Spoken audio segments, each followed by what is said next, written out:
हफ्ते जो हमने वचन को देखा था, सबसे पहले हमने ये देखा था कि हमें हमेशा आरंभ की बातों में ही नहीं रहना है। आरंभ की शिक्षा की बातें जो इब्रानी उसके 6 अध्याय के पहले 2 वचन में लिखा गया है, बार बार उसी नींव को बार बार नहीं डालनी है। एक बार हमने नींव डाल दी है। हमने ये देखा था कि जब मसीह जीवन में हम जब नींव को डालते हैं, एक ही बार डलती है, और वो नींव, वो पत्थर होने का सिरा कौन है? जोर से बोलिए, कौन है? प्रभु यीशु मसीह। जब हम प्रभु यीशु मसीह पर हम अपने जीवन को बनाते हैं तो हम स्थिर रहते हैं। तो सबसे पहले जो नींव जब डाली जाती है तो हमें मजबूती से नींव डालनी है, और प्रभु यीशु मसीह से भी ज्यादा कोई मजबूत नहीं है। प्रभु यीशु मसीह को अपने जीवन में एक नींव के रूप में या कोने के सिरा के रूप में अगर आप डालते हैं तो हमारा जो मसीह जीवन है, हमारा जो आत्मिक जीवन है, वो मजबूत होगा। इसलिए हमें बार बार उसे ही डालते नहीं रहना है। हमें बार बार जो है उन्हीं बातों को जो है दोहराना नहीं है। फिर से क्या क्या बातें हैं कि हम फिर से बात करें, फिर मन फिराएं, उसके बाद विश्वास में आए, उसके बाद हाथ रख के प्रार्थना करवानी है, और पानी का बपतिस्मा, आग का बपतिस्मा, उसके बाद फिर अंतिम न्याय। इन सब बातों को बार बार दोहराना नहीं है। इन सब से बढ़कर हमें, क्योंकि सबसे पहले क्या वचन में लिखा हुआ है कि हम इन सब बातों को छोड़कर सिद्धता की ओर बढ़ते जाएं। कितने लोग बढ़ रहे हैं? आमीन। आगे बढ़ना है ना। जब संसारिक रूप में भी हम ये चाहते हैं ना कि यदि कोई व्यवसाय कर रहे हैं या नौकरी कर रहे हैं, तो आप क्या चाहते हैं कि आप आगे बढ़ते जाएं, आप तरक्की करते जाएं। कोई ऐसा है जो बिल्कुल तरक्की नहीं करना चाहता? आज 10,000 रुपए कमा रहा है, अगले महीने आप चाहते हैं कि आप 8,000 रुपए कमाएं। कोई है क्या यहाँ पे? अगर ऐसा है तो आप पीछे की ओर जा रहे हैं। वैसे ही जैसे संसारिक रूप में हम अपने जीवन को बिताते हैं, वैसे ही आत्मिक रूप में भी बढ़ना है। ये नहीं कि हाँ आ रहे हैं कलीसिया में, 10 साल से कलीसिया में आ रहे हैं, पीछे बैठते हैं और चले जाते हैं। 10 साल से यही हो रहा है, सबसे पीछे बैठे हैं और चले जाते हैं। तो आपने कोई तरक्की की? आप अकेले ही आए हैं और अकेले ही जा रहे हैं। कितने लोगों को परमेश्वर के राज्य में लेके आए? सोच के देखिए। सोचने वाली बात है। हो सकता है कि आगे बैठे हो, परंतु आगे बैठने पर भी आगे बैठ के बस कुर्सी गर्म करके आप चले जाते हैं। क्या इन 10 साल, 15 साल, 20 साल में कुछ किया? परमेश्वर के राज्य में आपने किया? मैं अपने आप को भी सोचता हूं कि मैं पासवानी कर रहा हूं पिछले 5 साल से पासवानी करके मेरे हाथ में क्या है? क्योंकि परमेश्वर जब देखेगा, परमेश्वर जब पूछेगा तो वही पूछेगा, ये नहीं पूछेगा कि तुमने अपने आप को कितना बढ़ा लिया है, अपना भार कितना बढ़ा लिया, अपना कद कितना बढ़ा लिया है, तुमने कितनी गाड़ी ले ली है, कितना मकान ले लिया, ये नहीं पूछेगा परमेश्वर। क्या पूछेगा कि तुमने कितने लोगों को सुसमाचार सुनाया, कितने आत्माओं को परमेश्वर के राज्य में तुम ले गया। जो वरदान तुम्हें मैंने तेरे हाथ में दिया है, उसका तुमने क्या किया?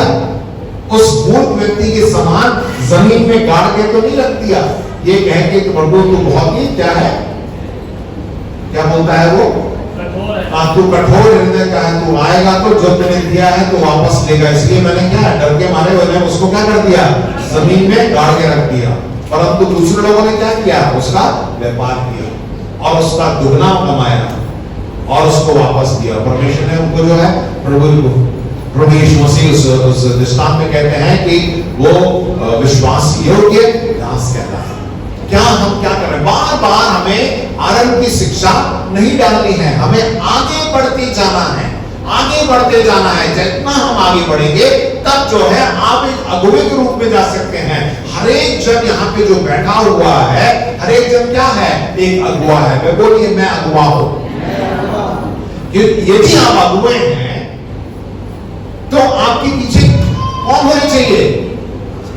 लोग होने चाहिए ना। आप पीछे मुड़ के देखिए कौन है, कौन है, कौन है? वो तो बच्चों ने गाया, परंतु हम कह रहे हैं कि मैं अगुवा हूं, पर मेरे पीछे कौन है? कोई नहीं है। तो आप क्या अगुवे हैं?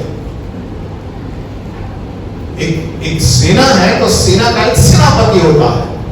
तभी वो सेनापति कहलाता है। जब वो आगे बढ़ता है उसके पीछे सेना चल रही है। अकेले एक आदमी खड़ा, मैं सेनापति हूं, देख मेरे पीछे कौन है, कोई नहीं। तो कभी कभार मसीह जीवन में भी ऐसे करते हैं, मैं अगुवा हूं, भाई पीछे कौन है आपको देखना पड़ेगा। हमें आगे बढ़ना है। हमें जो मैंने जैसे बताया कि हर एक जन अगुवा है। कोशिश करिए कि इस साल के, जैसे हमें परमेश्वर ने दर्शन दिया है, इस साल के अंत तक इस कलीसिया में क्या होना चाहिए, दुगना हो जाना है। ठीक है, 3 गुना भी हो सकता है, 4 गुना भी हो सकता है, परंतु हम कोशिश करेंगे कि एक व्यक्ति एक आत्मा को जीत के जो है परमेश्वर के राज्य में लेके आए। कितने लोग मेरे साथ हैं? आमीन, बोलिए हालेलुया। राइट, उसके बाद हमने देखा कि पवित्र आत्मा का बपतिस्मा हमने पाया, और इसी चीज पे पर जो है मैं और थोड़ा आगे बढ़ना चाहता हूं। और इसीलिए मैंने शुरुआत में पूछा कितने लोगों ने पानी का डूब का बपतिस्मा लिया है। आप में से बहुत से लोगों ने लिया है। परमेश्वर आपको आशीष दे। और जितने लोग तैयार हैं आने वाले दिन में जो है हम ये मौका भी मिलेगा, और उसके बाद जो है हमें पवित्र आत्मा का बपतिस्मा भी पाना है। पवित्र आत्मा का बपतिस्मा भी हमें लेना है। और इसी को पिछले हफ्ते हमने देखा था कि पेंटेकोस्ट का दिन, उस दिन जो है कलीसिया की स्थापना हुई थी, कलीसिया की शुरुआत हुई थी। और वहां पर जो है हमने देखा कि पवित्र आत्मा उतरा, और जिन किसी के ऊपर पवित्र आत्मा उतरा वो अन्य भाषा में बोलने लगे। और ऐसा वचन में लिखा है कि उन्होंने सामर्थ को पाया, और सामर्थ को पाकर उन्होंने जाके प्रचार किया। राइट, इसी चीज को हम फिर से आज हम थोड़ा गहराई से जाऊंगा, ज्यादा समय नहीं लूंगा। बहुत ही कम समय में जो है मैं आपके सामने इसको प्रस्तुत करना चाहता हूं। आमीन, हालेलुया। क्या आप मेरे साथ हैं? आमीन। पेंटेकोस्ट का दिन जो है, पेंटेकोस्ट जो है एक उत्सव के समान है। क्या है? क्या बोलिए, क्या है? मैं आराम से बता के आ रहा हूं। जैसे बड़ा दिन होता है, और जैसे गुड फ्राइडे और ईस्टर होता है, उसी प्रकार पेंटेकोस्ट का भी दिन है। बाइबल में पुराने नियम में भी हम देखते हैं, और इस नए नियम में भी हम देखते हैं कि वो पुराना जो पेंटेकोस्ट है वो एक उत्सव के समान है। और हम देखते हैं कि प्रभु यीशु मसीह के पुनरुत्थान के बाद जब वो मृतकों में से जी उठा, उसके बाद वचन में ऐसा लिखा हुआ प्रेरितों के काम 3 से 5 में कि वो 40 दिन तक लोगों को दिखा, संसार में रहा, और लोगों ने उसको 40 दिन तक देखा। उसने दुख उठाने के बाद बहुत से पक्के प्रमाणों से अपने आप को उन्हें जीवित दिखाया, और 40 दिन तक या उन्हें दिखाई देता रहा, और परमेश्वर के राज्य की बातें करता रहा। वो तब भी जो है परमेश्वर के राज्य की बातों को बता रहा था, और उनसे मिलकर उन्हें आज्ञा दी अपने चेलों को, जो उनसे वो मिला था, अपने चेलों को उन्होंने आज्ञा दी। क्या दी? यरूशलेम को ना छोड़ो, परंतु पिता की उस प्रतिज्ञा के पूरे होने की बाट जोते रहो। पिता की क्या प्रतिज्ञा थी कि तुम जो है ठहरे रहना, और तुम्हारे ऊपर क्या है, मैं पवित्र आत्मा को ले लूंगा। इसीलिए वो उस जिसकी चर्चा तुम मुझसे सुन चुके हो, क्योंकि यूहन्ना ने तो पानी का बपतिस्मा दिया है। ठीक है, यूहन्ना ने उस वक्त, यूहन्ना बपतिस्मा देने वाला पानी से बपतिस्मा दिया करता था, परंतु थोड़े दिनों के बाद तुम पवित्र आत्मा से बपतिस्मा पाओगे। उसके लिए क्या करना है? ठहरे रहना है। बोलिए, आपस में बोलिए, ठहरे रहना है। तब तुम पवित्र आत्मा का बपतिस्मा पाओगे। और वचन में ऐसा लिखा हुआ है कि वे सभी लोग, लूका जो वहां पे व्यक्ति था, उसके घर में ऊपरी कोठरी में जो है 120 लोग मिले हुए थे। 1 से 20 लोग उस कमरे में थे। वहां पे रुकिए, कोठरी देखिए, वो ज्यादा बड़ी नहीं थी, बस छोटा सा एक कमरा था। नीचे का कमरा छोड़ के ऊपर वाले कमरे में जो है वे सब लोग बैठे हुए थे, अंदर थे। देखिए, 2 कारण थे क्यों वहां पे वो लोग मिले हुए थे। एक तो पिता ने कहा था कि मैं तुम एक साथ मिले रहना और इंतजार करना, मैं पवित्र आत्मा आपको दूंगा। दूसरी बात, बाहर जो यहूदी लोगों से उनसे बचने के लिए, क्योंकि प्रभु यीशु मसीह के क्रूस में चढ़ाने के बाद जितने भी यहूदी लोग थे, संसार भर से लोग वहां पे आ गए थे यरूशलेम में, और वहां पे आके उन सभी लोगों को पकड़कर उनको मारा जा रहा था जो प्रभु यीशु मसीह का अनुकरण कर रहे थे, प्रभु यीशु मसीह को मानते थे। राइट, उनको जो है उन्होंने उनको उनके डर की वजह से वे भी जो है एक साथ मिलकर उस कमरे में बैठे हुए थे। और यहां पे लिखा हुआ है कि वो सब जैसा वचन में कहा गया वो ठहरे रहे, वहां पे इंतजार किया, उन्होंने और कुछ नहीं किया। एक जगह में लिखा हुआ है कि वो सब मिलकर प्रार्थना कर रहे थे। प्रार्थना करने के अलावा और कुछ नहीं कर रहे थे, गीत नहीं गा रहे थे, कोई प्रचार नहीं कर रहा था और कुछ नहीं हो रहा था, वहां पे सिर्फ इंतजार कर रहे थे। और देखिए 50वें दिन यानी प्रभु यीशु मसीह के पुनरुत्थान के बाद जो 50वां दिन है, उस दिन क्या हुआ? प्रेरितों का काम 2 अध्याय और 1 से 4 तक मैं आपके लिए पढ़ूंगा। जब पेंटेकोस्त का दिन आया तो वे सब एक जगह इकट्ठे थे। देखिए यहाँ पे सिर्फ ये लिखा हुआ है कि वो एक साथ इकट्ठे थे। एकाएक आकाश से बड़ी आंधी सी सनसनाहट का शब्द हुआ और उससे सारा घर जहां वे बैठे थे गूंज गया। राइट, ये सब इकट्ठे, जैसे आज हम इकट्ठे बैठे हुए हैं, वैसे ही वो लोग सब उस कमरे में इकट्ठे बैठे हुए थे। और जब वे बैठे हुए थे तब क्या हुआ? एकाएक आकाश से बड़ी आंधी सी सनसनाहट का शब्द हुआ और उससे सारा घर जहां वे बैठे थे गूंज गया और उन्हें आग की सी जीभें फटती हुई दिखाई दी और उसमें से हर एक पर आ ठहरी। हर एक के ऊपर आग के रूप में जो है, हर एक के सर पे जो है आग, एक दूसरे को वो देख सकते थे कि हाँ इसके ऊपर आग आ गया है। राइट, आमेन। वो क्या था? पवित्र आत्मा। क्या था? जो से बोलिए, हर एक के ऊपर जो वहां पर इकट्ठे थे सब वो देख सकते थे कि हमारे ऊपर एक आग के समान। तब क्या हुआ? वे सब पवित्र आत्मा से भर गए और जिस प्रकार आत्मा ने उन्हें बोलने की सामर्थ्य दी, आत्मा ने उसके बाद उनको क्या है? बोलने के लिए क्या दी? सामर्थ्य दी। वे अन्य भाषा बोलने लगे। जब ऐसा हुआ तो बाइबल में ऐसा लिखा हुआ है कि उस जगह पर जहां पर ये सब इकट्ठे थे, हल्ला हुआ, वहां पे बहुत तेज आवाज आने लगी। तो आसपास के लोग जो है, जो यहूदी लोग हैं, उनके अंदर उनको भी सुनाई दिया कि ये क्या हुआ, यहाँ पे क्या हो रहा है। और ये सब जो है दौड़ के उस कमरे के सामने, घर के बाहर जो जाके खड़े होकर देखने लगे और उन्होंने भी देखा कि इन लोगों के ऊपर क्या है? पवित्र आत्मा आग के समान उतरा है। और ये यहूदी लोग भी जानते थे क्योंकि ये पुराने नियम में ये लिखा गया है। योएल नबी ने कहा कि अंतिम दिनों में जो है पवित्र आत्मा को तुम पाओगे।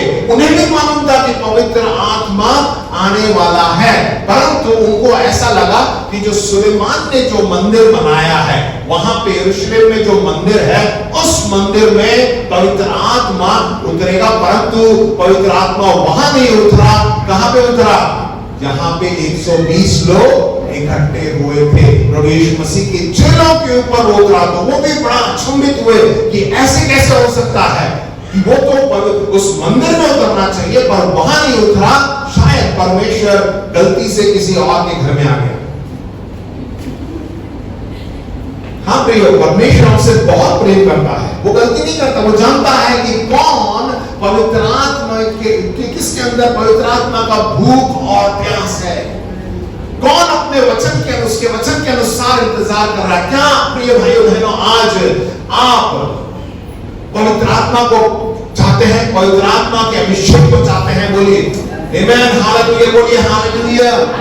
क्योंकि हर किसी को, मुझे भी जरूरत है, मुझे आज के दिन रहने के लिए पवित्र आत्मा की जरूरत है। पिछले हफ्ते पादी साहब ने बताया कि हम हर एक दिन जो है पवित्र आत्मा को जो है कहीं ना कहीं जो है हमारे जीवन से लीक हो जाता है, निकल जाता है, क्योंकि हम पापी भरे संसार में रहते हैं।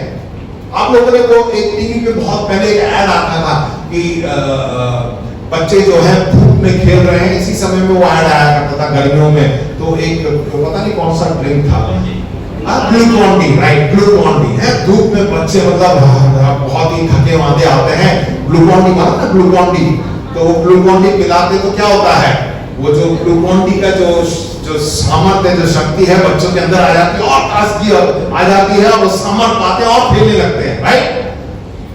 तो वो ग्लूकॉन डी वही पवित्र आत्मा के रूप समान है। पवित्र आत्मा भी जब हम संसार में रहते हैं तो हम भी जो है बहुत सी बार थक जाते हैं, बहुत सी ज्यादा हम जो है कमजोर पड़ जाते हैं, परंतु जब पवित्र आत्मा को पा लेते हैं तो हमारे अंदर फिर से क्या आ जाती है, सामर्थ आ जाती है। प्रभु के लिए जोर से ताली बजाएं। और यहाँ पे वचन में ये भी लिखा हुआ है कि वहां पे 18 देशों से लोग आए हुए थे, यहूदी लोग, और वहां पर जो है एक साथ उन वचनों को पढ़ेंगे तो मालूम पड़ेगा, वे सब देखने लगे कि ये क्या हो रहा है। जब आप पवित्र आत्मा को पाएंगे, जब पवित्र आत्मा की सामर्थ को पाएंगे, दुनिया देखेगी कि आपको क्या हो रहा है, राइट। वहां पे ऐसा ही हुआ। देखिए 2:5 लिखा हुआ, आकाश के नीचे हर एक जाति में से भक्त यहूदी यरूशलेम में रह रहे थे। जब वह शब्द हुआ, जब एक आवाज उनको सुनाई दी तो भीड़ लग गई और लोग घबरा गए, क्योंकि हर एक को यही सुनाई देता था कि ये मेरी भाषा में बोल रहा है। अलग अलग देश के लोग, अलग अलग लोग वहां पे पहुंचे थे, और जब उन्होंने देखा, जब पवित्र आत्मा उन पे उतरा, तो वे सब जो बोल रहे थे, वहां पे लिखा ना अन्य भाषा, तो वो अलग अलग भाषा बोल रहे थे। कुछ लोग यूनानी बोल रहे थे, कुछ लोग इब्रानी बोल रहे थे, कुछ लोग हिंदी बोल रहे थे, कुछ लोग तेलुगु बोल रहे थे, कुछ लोग मराठी बोल रहे थे। तो वो, पर वहां के लोग जो है वो भाषा नहीं बोलते थे। तो देखिए क्या बोले कि हर एक को अपनी सुनाई देता है कि वो मेरी ही भाषा में बोल रहे हैं। ये सब चकित और अचंभित होकर कहने लगे, देखो ये बोल रहे हैं, क्या सब गलीली नहीं है? ये तो गलीली लोग हैं, तो फिर क्यों हम में से हर एक अपनी अपनी जन्मभूमि की भाषा सुनता है? वे सब चकित हुए, घबरा कर एक दूसरे से कहने लगे, ये क्या हो रहा है? परंतु दूसरों ने ठट्ठा करके उनसे कहा, दूसरे लोग बोले कि ये लोग अलग भाषा बोल रहे, दूसरों ने ठट्ठा उड़ाया, क्या बोला कि वे नई मदिरा के नशे में चूर हैं। इनको लगा कि ये सब इन्होंने एक नया कोई शराब मिल गई है, इसको पीकर जो है ये मगन है, ये मतलब ऐसे बढ़ रहा है, राइट। तो देखिए उस वक्त जब इन्होंने सामर्थ को पा लिया, वचन में इस प्रकार लिखा हुआ है कि पतरस खड़ा हुआ और उसके साथ 11 चेले प्रचार करने लगे। सामर्थ को पाकर उन्होंने प्रचार किया। उन दिनों जो है इस तरह माइक सिस्टम नहीं हुआ करता था, बहुत सी भीड़ वहां पे आ गई थी और पतरस से प्रचार किया। आप सोच के देखिए, उसमें लिखा हुआ है करीब 3000 लोग यहाँ बैठे हैं। कि आप क्या सोचते हैं कि पतरस ने जो है अकेला चिल्ला कर उसने 3000 लोगों को प्रचार किया होगा? नहीं, 3000 तो लोग उन्होंने उधार पहले था, बहुत ज्यादा लोग थे। पतरस और साथ में 11 लोग, जैसे वहां पे लिखा हुआ था, पतरस उन 11 के साथ खड़ा हुआ और ऊंचे शब्द से कहने लगा। मतलब यह है कि पतरस एक जगह खड़ा हुआ और वो जोर जोर से जो है बोल रहा था, परमेश्वर के वचन को बोल रहा था, और दूसरा व्यक्ति और उस दूसरा जो चेला है उससे और थोड़ा सामने खड़ा हो गया, वही चीज जो पतरस बोल रहा है उसी को वो दोहरा रहा था। इस तरह जो है क्या है, 11 के 11 चेले जो है पतरस जो प्रचार कर रहा था उसी को दोहरा रहे थे। आमेन, हालेलुया। तो आप लोग कह सकते हैं कि मैं क्या प्रचार करूं पादरी साहब, मुझे तो कुछ मालूम ही नहीं है, मुझे प्रचार करना आता ही नहीं है। प्रिय भाइयों बहनों, मैं आपको बता दूं, बहुत ही आसान है प्रचार करना। यहाँ से जो प्रचार किया जाता है उसी चीज को आप घर जाके आप फिर से अपने परिवार को, अपने दोस्तों को प्रचार करिए और परमेश्वर आपके जीवन में अद्भुत काम करेगा। आपको परमेश्वर के सामर्थ्य जो है वे लोग जो है को प्राप्त करेंगे। ये मत सोचिए कि मैंने बाइबल कॉलेज नहीं किया, मैंने वो नहीं किया, ये नहीं किया, आपके जैसा मैं विद्वान नहीं हूं, आपके जैसे मैंने पूरी बाइबल को नहीं पढ़ी है। जो आपने पाया है वही तो आप दे सकते हैं। आपको मैं यहां पर 10 रुपए दूंगा, तभी तो आप घर जाके वो पूछेगा तो आप उसको 10 रुपए दे सकते हैं, है कि नहीं? जो आपने प्राप्त किया है उसी को आपको जाके लोगों को सुनाना है। आमेन। देखिए आगे वचन में क्या लिखा हुआ कि तब पतरस ने 11 के साथ खड़ा हुआ, ऊंचे शब्द से कहने लगे, हे यहूदी और यरूशलेम के सब रहने वालों, यह जान लो और कान लगाकर मेरी बात सुनो। यही चीज को आपको भी प्रचार करना है, इसको आप याद कर लीजिएगा। जैसा तुम समझ रहे हो ये लोग नशे में नहीं, क्योंकि अभी अभी तो पहर ही दिन चढ़ा हुआ है। तो पतरस तो ज्यादा पढ़ा लिखा नहीं था, लोगों ने जाकर उन पर ठट्ठा उड़ाया कि देखो ये लोग शराब पी के नशे में बड़बड़ा रहे हैं। पतरस क्या बोला, क्या ये दिन में थोड़ा शराब पीते, रात में पीते। अभी मत बोलिए कि हाँ शराब रात में पीते, दिन में नहीं पीते। पतरस पढ़ा लिखा नहीं था, उसने लोग बोलने लगे कि देखो इन्होंने शायद पी रखी है इसलिए ये लोग बड़बड़ा रहे हैं, अलग भाषा बोल रहे हैं, अन्य भाषा बोल रहे हैं। तो वो बोला कि ये अभी जो दिन में कोई नहीं पीते, रात में पीते हैं, वो बोला। परंतु ये बात, ये देखिए उसमें क्या बोला, परंतु यह बात है जो योएल भविष्यवक्ता के द्वारा कही गई। परमेश्वर कहता है कि अंत के दिनों में ऐसा होगा कि मैं अपना आत्मा सब मनुष्यों पर उंडेलूंगा, और तुम्हारे बेटे और तुम्हारी बेटियां भविष्यवाणी करेंगी, और तुम्हारे जवान दर्शन देखेंगे, और तुम्हारे पुण्य स्वप्न देखेंगे। पिछले हफ्ते भी इसी बात को प्रचार किया था। आमीन, हालेलुया। कितने लोग भविष्यवाणी करना मांगते हैं? कितने लोग बस सोच रहे हैं क्या करना? कितने लोग दर्शन देखना चाहते हैं? कितने लोग स्वप्न देखना चाहते हैं? बोलिए आमीन। परमेश्वर इसी तरह आप लोगों से बातें करेगा, परमेश्वर इसी तरह मुझसे भी बातें करेगा। अंतिम दिनों में लिखा है। ये अंतिम दिन कब है? ये अंतिम दिन कब शुरू हुआ था?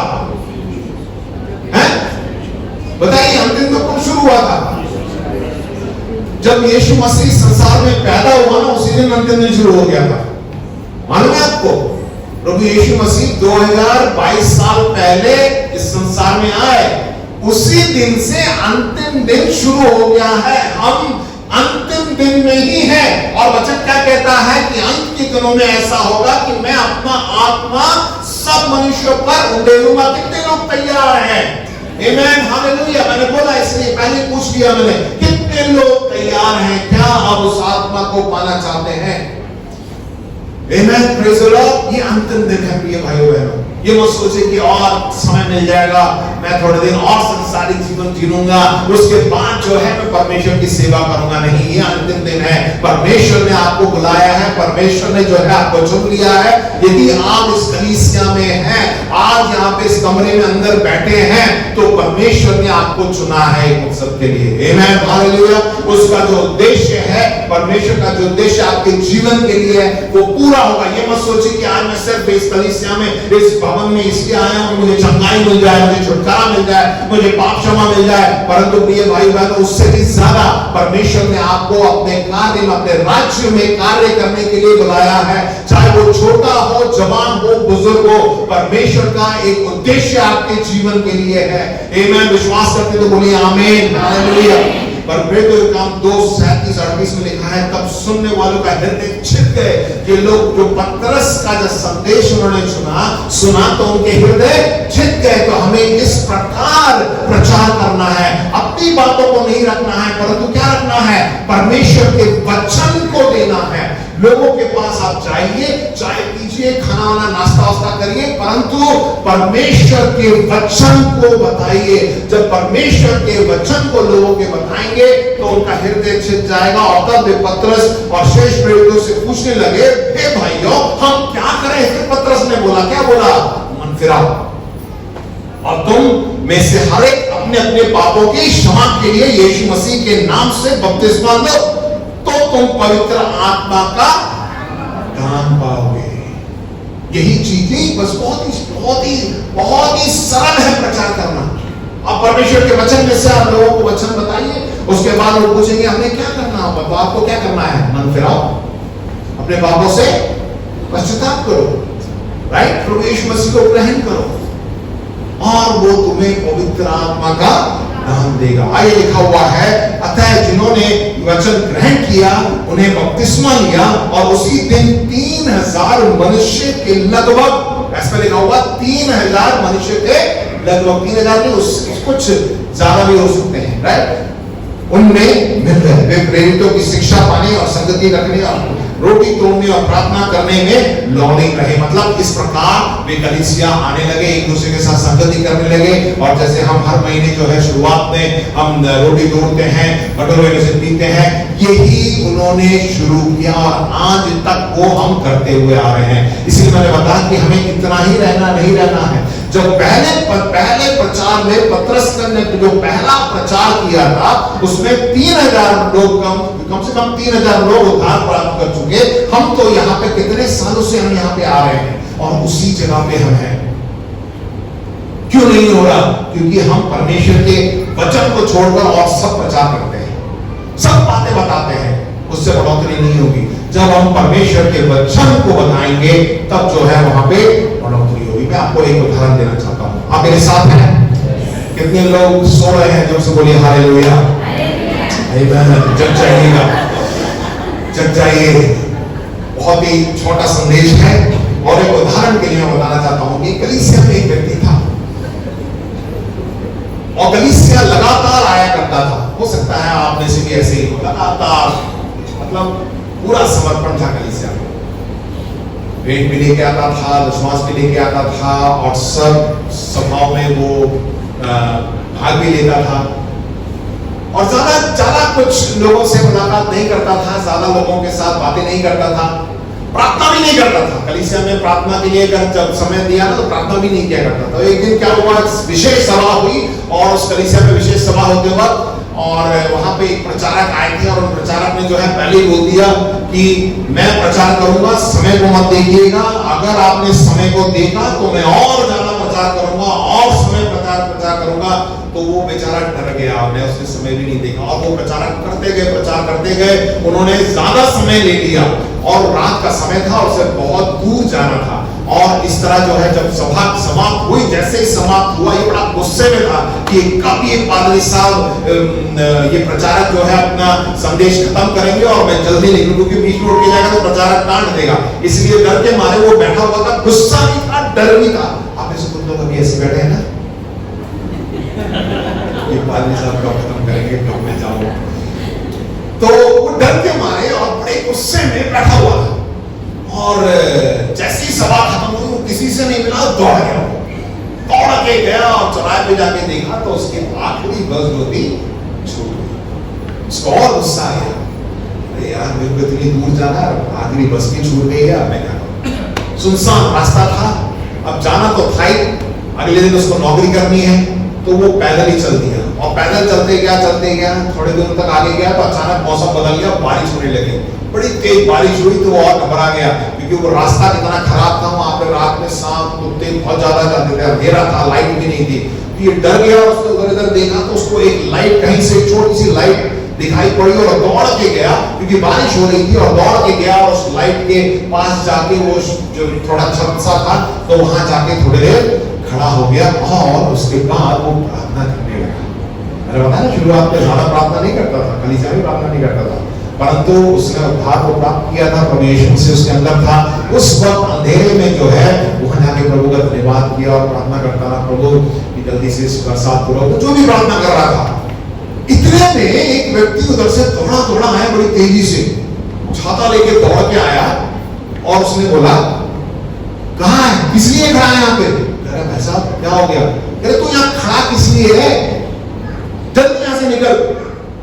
वो अरे भाई साहब रुक जाइए, बारिश हो रही है, थोड़ा मैं चर्च से निकला हूँ और देर हो गई, मेरी बस निकल गई, मुझे जाना है और बरसात हो गई, अंधेरा है, रास्ता भी खराब है, इसलिए मैं खड़ा हूँ। कह रहे कुछ नहीं, मैं अपना छाता दे रहा हूँ, तू छाता लेके यहाँ से निकल, तो छाता भी नहीं चाहिए, तो यहाँ से भाग निकल जाए यहाँ से। ये समझ में नहीं आया ऐसे क्या हो गया और उसने कहा ठीक है ये व्यक्ति छाता दे रहा है, कह रहा निकल जा, जबरदस्ती भगा रहा है, उसने छाता लेके वो चला गया, वो पहुंच गया अपने घर। और नहीं उससे पहले उसने पूछ लिया कि तुम्हारा नाम क्या है और तुम कौन हो, ये सब पूछ लिया और कहां से आ रहे हो, कौन से चर्च से आ रहे हो। तो उसके बाद जो है वो व्यक्ति समझ गया, उसने भगा तो दिया, चला गया। और अगले दिन जो है यही जो व्यक्ति यहाँ पे बाद में देखा कि वो जो व्यक्ति जहां पे खड़ा था वो एक मंदिर था और वो व्यक्ति जो दौड़ के इसको भगाया उस मंदिर का पुजारी था। वो आके उससे कुछ नहीं बोला।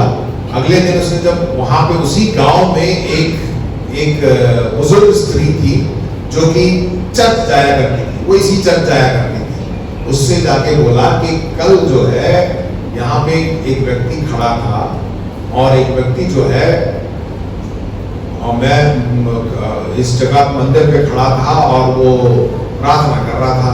इस वजह से जो है हमारे जो देवी देवताएं हैं वो परेशान थे और उसने जो है मुझे आके जगाया कि बोला वो जल्दी जा मंदिर में, वहां पे कोई खड़ा है, उसको वहां से भगा दे। तो वो गया उधर, उसने उधर से उसको भगा दिया। ये सच्ची बात है। दक्षिण भारत में एक कलीसिया है, तो उस जो बुजुर्ग स्त्री थी वो जो है उससे उसने उस व्यक्ति उस जो मंदिर का जो पुजारी था वो बोलता है कि बहन देखो, जिस ईश्वर की तुम उपासना करती हो वो सच्चा है, वो सबसे महान है। मैं तुम्हें पहले बहुत बार तुम्हें सताया करता था, तुमको मैं जो बोला करता था तुम क्यों जा रही हो, तुम क्यों वहां पे प्रार्थना भवन में जा रही हो, परंतु आज मैंने सामर्थ्य को देख लिया। वो व्यक्ति जो वहां पे खड़ा था उसको भगाने के लिए मुझे यहाँ से बोला गया, इसलिए मैंने जाके उसको भगा दिया। मैं क्या बताना चाहता हूँ कि वो व्यक्ति जो बहुत ही साधारण सा व्यक्ति था, जब वो अकेला था तो उसने प्रार्थना की और उस प्रार्थना में क्या थी? सामर्थ्य। आप बस सोचिए कि भाई साहब मुझे प्रार्थना नहीं करना था, आप ही कर दीजिए ना। आप प्रार्थना करके तो देखिए। जब आपके पास कोई बीमार व्यक्ति आता है, कोई ऐसा व्यक्ति आता है, तो आप तुरंत फोन करके पादरी साहब को मत बुलाइए, क्योंकि आपने यीशु को जाना है, आपने पवित्र आत्मा को पाया है, आपके अंदर क्या है? सामर्थ्य। बोलिए मेरे अंदर सामर्थ्य है। आप प्रार्थना करिए, तब देखिए वहां पे क्या होता है। यही होता है। इसी प्रकार एक एक करके आप परमेश्वर के राज्य में लोगों को लेके आ सकते हैं। जब अन्य भाषा बोलने की बात आती है तो बहुत सी बात बोलते हैं कि मुझे बोलना नहीं आता। देखिए, अन्य भाषा पवित्र आत्मा का एक दान है। परमेश्वर, जैसे हमने पिछले हफ्ते भी देखा था, तुम्हारे पास नहीं है तो आपको क्या करना है? क्या करना है? बोलिए, मांगना है। तो क्या तुम्हारा पिता नहीं देगा? वचन में क्या लिखा हुआ है कि बेटा तुम्हारा रोटी मांगेगा तो तुम उसे पत्थर दोगे, जब वो मछली मांगेगा तो तुम उसको बिच्छू दोगे? नहीं। जो संसारिक पिता जो है अपने बेटे से इतना प्रेम करता है, तो हमारे जो स्वर्ग में जो पिता है, पिता परमेश्वर है, जो हमसे बहुत प्रेम करता है, अपने मांगने वाले को पवित्र आत्मा नहीं देगा क्या? ऐसा वचन में लिखा है। क्या आपने पवित्र आत्मा को मांगा? जब आप पवित्र आत्मा को मांगेंगे तो पवित्र आत्मा आपको दिया जाएगा, क्योंकि एक दान के रूप में। आप बोल सकते हैं कि मैं अन्य भाषा नहीं बोलता था, अन्य भाषा नहीं बोलते हैं, तो भी पवित्र आत्मा अगर मांगा है तो पवित्र आत्मा आपके अंदर है। बोलिए, पवित्र आत्मा मेरे अंदर है। बहुत से लोग के अंदर पवित्र आत्मा आ जाता है तो हो सकता है कि अन्य भाषा ना बोले, परंतु आप बहुत सी अलग अलग हो सकता है कि जब आपने प्रभु यीशु मसीह को ग्रहण कर लिया, अन्य पवित्र आत्मा को ग्रहण कर लिया, तो आपके अंदर लोगों के प्रति एक प्रेम भावना आ जाता है। आप लोगों की मदद करते हैं, राइट? बहुत से लोग है कि नहीं बताइए, आप लोगों की मदद करना मांगते हैं, गरीबों को जो है खाना खिलाते हैं, आपके अंदर वो बदलाहट आ जाती है। बहुत से ऐसे लोग हैं कि वो बोलना शुरू करते हैं, बोलते हैं, किसी को लोगों को जो है सलाह देते हैं, परमेश्वर के वचन से जो है उनको समझाते हैं, वो अंदर आपके अंदर आ जाता है। बहुत सी बार आपके अंदर वो सामर्थ आ जाती है, बहुत सी बार आपके अंदर आप विश्वास से जो है आप जीने लगते हैं। आप बहुत से लोगों के अंदर जो है आप जाके लोगों के लिए प्रार्थना करते हैं। जब आप प्रार्थना करते हैं तो परमेश्वर की सामर्थ को आप देखते हैं। होता है। मैं भी अपनी गवाही देना चाहता हूँ। बहुत साल पहले जो है, मैं जब दिल्ली में रह गई, 20 साल पहले की बात है, जब मैं दिल्ली में था तो मैं अपने वरिष्ठ पासवान डॉक्टर जयसिंह, जो हमारे रिलीजियस ऑफ इंडिया के प्रेसिडेंट हैं, उनके साथ एक मीटिंग में जा रहा था। थोड़ा लेट हो गया, तो प्रार्थना सभा थी और हम वो प्रचार करने वाले थे और उनके साथ में उनको साथ में लेके गया। और जब मैं उस ऑडिटोरियम में जा रहा था तो अचानक वहां पे 2 लड़कियां वहां पे खड़ी थी और वो अचानक दौड़ के आई और उन्होंने देखा, शायद उनको जानती थी कि वो बड़े पास्टर हैं, तो उन्होंने बोला कि पास्टर साहब, प्रेज़ लॉर्ड, जय मसीह की, मेरे लिए प्रार्थना कर दीजिए। तो पास्टर साहब बहुत ही ज्यादा जल्दी में थे, क्योंकि उनको मीटिंग में प्रचार करने जाना था। हम ऑडिटोरियम पहुंच गए थे। उन्होंने कहा कि चलो टोनी प्रार्थना करते हैं। उन्होंने रख के जो है हाथ रख के उन्होंने जो है प्रार्थना की, फिर बोले कि टोनी तुम प्रार्थना करो। तो मैं भी जो जैसी प्रार्थना करना शुरू किया, जैसी शुरू ही हुआ था, तो वो जो लड़कियां थी, उस एक लड़की जो है उसकी आंखें जो है घूमने लगी, वो सीधा मुझे देखने लगी, उसके अंदर दुष्ट आत्मा थी और वो जो है मतलब मेरे को देख के उसकी आंखें जो है घूमने लगी, इधर इधर इधर घूमने लगी। आप हमारे में दुष्ट आत्मा जो हो जाती है, किसी को होता है तो क्या होता है, राइट? उस वक्त जो है तो पाटिल साहब भी जल्दी में है, मैं भी जल्दी में हूँ, दोनों। तो उस वक्त हम दोनों ने मिलकर जो है उस जोश में, उस सामर्थ में जो है, यीशु के नाम से, कोई भी नहीं है वहां पे, ज्ञान बस रास्ता जा रहा होगा, खड़े होकर हमने इस जोश में जो है प्रार्थना किया, उसके बाद उस लड़की का जो है आंख अपने आप बंद हो गया, बंद होके जो है चुपचाप बैठ गई।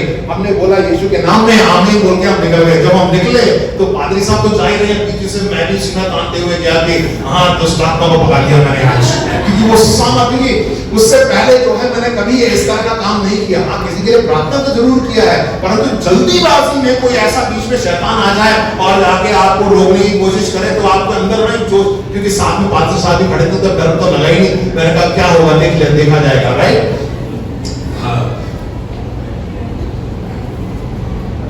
Amen, praise the Lord। आराम से इधर देखिए, राइट। तो क्या है, तो उसके बाद जो उस समय हम में से भी बहुत से लोग के साथ ऐसा होता है, राइट। आपके साथ हुआ होगा, आप प्रार्थना करिए। आप हो सकते हैं साधारण लोग हैं, परंतु परमेश्वर की सामर्थ को आप पाएंगे जब आप अन्य भाषा में बोलना जो है क्या है कि जब आप पवित्र आत्मा को पा लेते हैं तो आप व्यक्तिगत रूप में, वचन में लिखा है पहला कोरिन्थियों के 4 अध्याय में देखेंगे कि हम जो है आप आराम से आप व्यक्तिगत रूप में जो है आप अन्य भाषा में प्रार्थना करिए। आप बोलिए, हो सकता है भीड़ में नहीं बोल पाते हैं, क्योंकि भीड़ में बोलेंगे तो लोग बोलेंगे कि आप क्या मतलब कुछ समझ में नहीं आता, क्योंकि पहला कोरिन्थियों 14:2 में क्या लिखा होगा देखिए, क्योंकि जो अन्य भाषा में बातें करते हैं वो मनुष्य से नहीं परंतु परमेश्वर से बातें करते हैं। किससे बातें करते हैं? इसलिए कि उनकी बातें कोई नहीं समझता, क्योंकि वह भेद की बातें हैं, आत्मा से होकर बोलता है, भेद की बातें बोलते हैं। आप भेद की बातें सबको तो नहीं बताएंगे ना, किससे बताना चाहेंगे? परमेश्वर से। तो हमें जो है परमेश्वर से जब आप प्रार्थना करते हैं तो अन्य भाषा का दान है, आप मांगिए, आपको दिया जाएगा। आप उसके साथ जो है बातें कर सकते हैं। जब ऐसे बात करते हैं, जो अन्य भाषा में बातें करता है वो अपनी ही उन्नति करता है आत्मिक रूप में। मैंने शुरुआत में बताया हमें क्या करना है, परिपक्व की ओर बढ़ते जाना है, सिद्धता की ओर बढ़ते जाना है। इसमें लिखा हुआ है कि आपकी हमारी उन्नति होती है, राइट। तो इसीलिए जो है अन्य भाषा में बोलना बहुत ही जरूरी है। ये मत सोचिए कि मैं नहीं बोल पा रहा हूं, आप व्यक्तिगत रूप में अलग से होकर आप बात करके देखिए, परमेश्वर से मांगिए, परमेश्वर आपको जो है वचन देगा और परमेश्वर आपको अभिषेक करेगा और अन्य भाषा में बोलेगा, राइट। परमेश्वर, इसलिए उसका होना बहुत ही जरूरी है, क्योंकि जब ऐसा होता है तो आप भेद की बातें परमेश्वर से बातें करेंगे। बहुत सी बार हमें समझ में नहीं आता, क्योंकि वचन ऐसा लिखा हुआ देखिए, इसलिए यदि मैं अन्य भाषा में प्रार्थना करूं तो मेरी आत्मा प्रार्थना करती है। अन्य भाषा में जब मैं प्रार्थना करता हूं तो क्या करती है?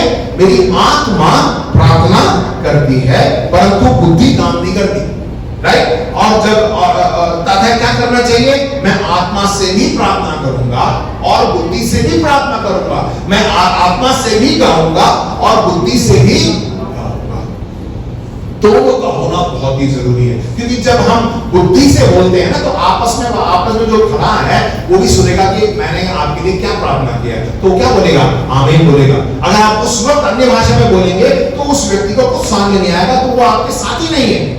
इसीलिए जहां पर बुद्धि का इस्तेमाल करना है वहां पे करिए, राइट। और जहां व्यक्तिगत रूप से आप जाते हैं या ऐसे समूह में जहां पे सब लोग अन्य भाषा बोलते हैं तो आप अन्य भाषा में प्रार्थना कर सकते हैं, परंतु वहां पे लोग नहीं है तो आप बुद्धि से प्रार्थना करिए, अपनी मातृभाषा में प्रार्थना करिए, ताकि वो लोग सुन सके और आपके साथ मिलकर हाँ बोल सके।